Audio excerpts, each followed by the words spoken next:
এগুলো সব নষ্ট হয়ে গেছে ওদিকের গুলো। কাকা এটার কতদিন থাকবে? 2-3 দিন থাকবে? না আপনারা আছেন কতদিন? 2-3 দিন আছেন?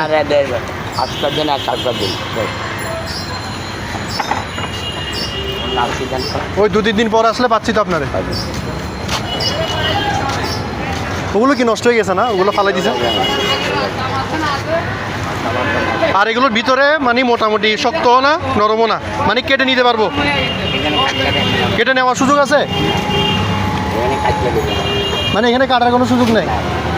আমি বুঝবো কিভাবে এটা নরম না শক্ত? যখন রাখবেন একখানা মিডিয়াম শক্ত আপনার দিয়া ঘরে দিব তখন নেই